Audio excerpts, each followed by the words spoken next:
Bismillahirrahmanirrahim. Assalamualaikum warahmatullahi wabarakatuh. Alhamdulillah, salatu wassalamu ala rasulillah wa ba'du. Saudara-saudariku dimanapun Anda berada, hari ini kita akan berbagi tentang sunnah, tuntunan berkehidupan yang melekat pada kehidupan kita, aktivitas kita, sekalipun singkat, padat, tapi begitu bermakna. Sunnah ini didapati dalam salah satu hadis Nabi SAW yang diriwayatkan oleh sahabat Abu Hurairah radhiyallahu ta'ala anhu. Qala Rasulullah sallallahu alaihi wasallam, al-fitratu khamsun atau khamsatun minal fitrah. Fitrah itu yaitu segala yang melekat pada kehidupan manusia, setidaknya ada 5 yang sangat bermakna. Satu, al-khitan, yaitu berkhitan.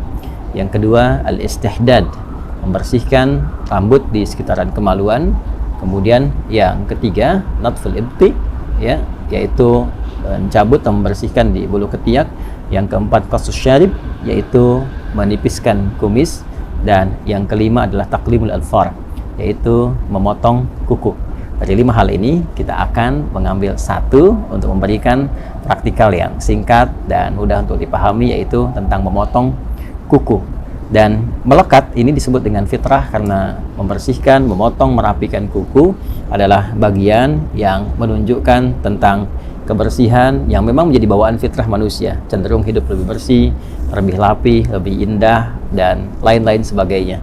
Dan kuku adalah bagian yang melekat pada kehidupan kita. Karena itu insan beriman, orang Islam itu mesti tampil dengan bawaan fitrahnya, senang dengan kebersihan, kerapian, termasuk mengatur tentang kebersihan dan kerapian kukunya.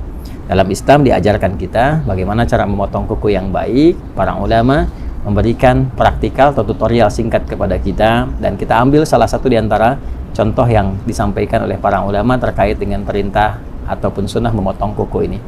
Al-Imam An-Nawawi dalam konteks memotong kuku, beliau mengajarkan kepada kita, ya khususnya ya sekarang saat saya mengambil video bersamaan dengan hari Jumat, ya ada sunnah untuk memotong kuku. Maka dari 10 jari ini yang tangan, ya, yang melekat pada tangan ataupun nanti yang ada di kaki, kita memulai dengan yang telunjuk terlebih dahulu. Ini ya, para ulama mengajarkan kita, para ulama memulai dengan telunjuk di sini, ya. Caranya kita mengambil yang telunjuk terlebih dahulu. Yang memotong mungkin punya cara yang tersendiri, dimulai dengan telunjuk, kita rapihkan berkesesuaian sehingga tidak terlalu dalam juga. Ya, bisa kita ambil sedikit misalnya. Ya, bismillahirrahmanirrahim. Kita ucapkan bismillah ya untuk bisa menjadikan bagian kegiatan sebagai ibadah, ya. Nah, ini seperti ini teman-teman sekalian. Ya. Ya. Nah, ini sengaja saya tadahi menggunakan tisu ini ya, agar juga bagian dari potongan kuku tidak kemana-mana, dan nanti ada hikmahnya. Ada hikmahnya, ya. Saya jelaskan dulu secara keseluruhan, nanti hikmahnya di akhir saya tutupkan. Jadi setelah dari telunjuk sini, kemudian sampai mulai dari kelingking, ya, dari telunjuk di sini selesai, maka dilanjutkan dari kelingking, ya, ke sini telunjuk selesai, kemudian pindah ke kelingking. Kemudian ke sini jari manis, ya, jari manis dan jari tengah, lalu jempol. Ya, mulai dari sini telunjuk, berpindah memulai dari kelingking, jadi dari telunjuk ke kelingking, kedua kelingking, dan jari manis, jari tengah, kemudian jempol. Jelas, ya? Lalu berpindah kemudian ke sini bagian kirinya, dimulai dari kelingking, kemudian jari manis, jari tengah, telunjuk ke jempol. Jadi urutannya di sini telunjuk, kelingking, jari manis, jari tengah, jempol, kemudian pindah kelingking, jari manis, jari tengah, telunjuk, kemudian jempol. Demikian di kaki. Ya, kalau sudah selesai ini, kemudian tadi kita tadahi, ya.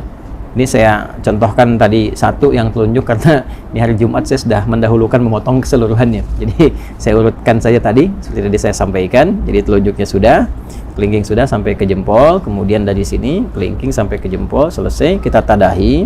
Ini maksudnya supaya mudah untuk dikumpulkan. Ini tinggal dilipat, ya, seperti ini misalnya.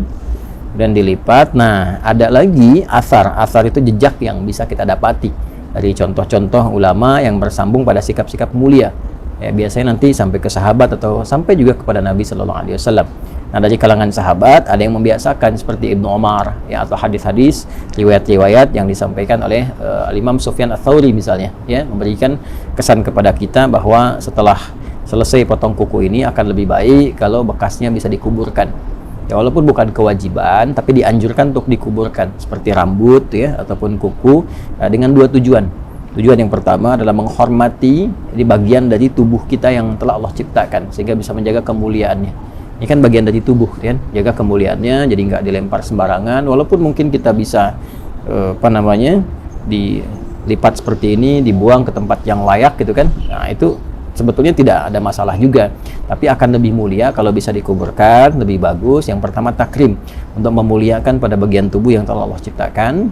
Kemudian yang kedua, yang penting juga menghindari hal-hal yang bisa menghadirkan madarat yang tidak tampak.